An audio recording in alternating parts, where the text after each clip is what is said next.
Hello everyone and welcome back to another devlog.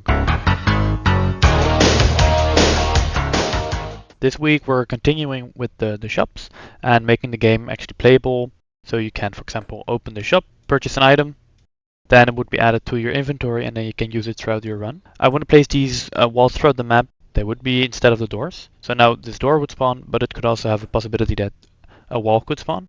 Because in this example, the wall would be here. And of course right now they look like the same wall as this, but I wanted to have like a door look. So you would have like, or buying it from an inmate or smuggling it or something. That's my vision for this. And after finishing the shop, I want to make the actual game work. The shop opens. Here works as previously. I can close it, and when it's open and I press escape, this happens, which is good. But then if I press escape again, it goes here. And I can still move and move the cursor, which is wrong. But I'm gonna fix that later. What I want to fix now is that when the shop is actually open, I want to be able to press this, and they don't work. I have no clue why. This button does work. If you look on the left, I have this button on the image. That's one of these, this or this one. The shop slots buy item and add to inventory. And if I go to that script, that's this here, which should debug log this message, but it's not even doing that. So I don't know why it's not pressing the button. I really have to figure this out, otherwise I can't continue. I think I found the problem.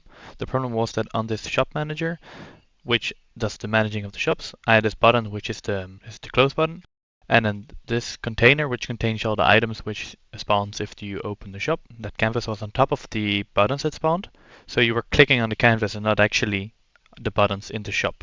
So now if I go into the game with an empty console log and if I press item 1, it says button clicked for item 1, so it's fixed. And now when you click, it has to purchase it, take the money out and add it on top of the inventory. Okay, so I've actually changed the design. Now it's just a little man looking through the door and he has a shop. If you open it, you get these three options. You can choose one. Upon choosing one, the shop closes, he goes away, and you can't reopen it again. I want different types of eyes and I want them to blink. And then also, of course, some sounds when you open the shop and when you close it. But I think it will look amazing. Just in the corner you have a little door with a guy behind it and you can buy some stuff, and that's it.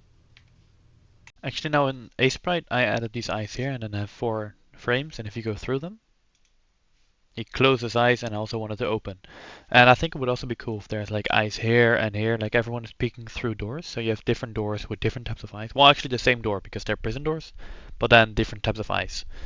I'm gonna be doing that in the evening. I'm going out for a walk right now. Waddled away, waddle, waddle. I did some amazing voice acting and added some sounds to this guy, and it makes him feel so much more alive. Look at this. Oh well, don't look, but listen.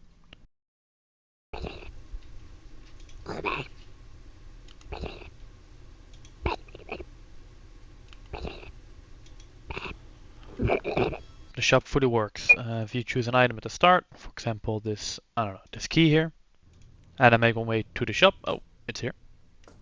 I press on it, and I choose this apple. It gets added on the top left, and as you can see in the bottom left, my health gets changed because that's what the apple does. It gives you 20% more health. And with that, I want to end the video. Thank you for watching, and I'll see you next week. Next week I'm going to be working on more of the game flow, so we have the shop now, and actually next week I want to maybe fix enemies and work on some more types. See you. Ciao!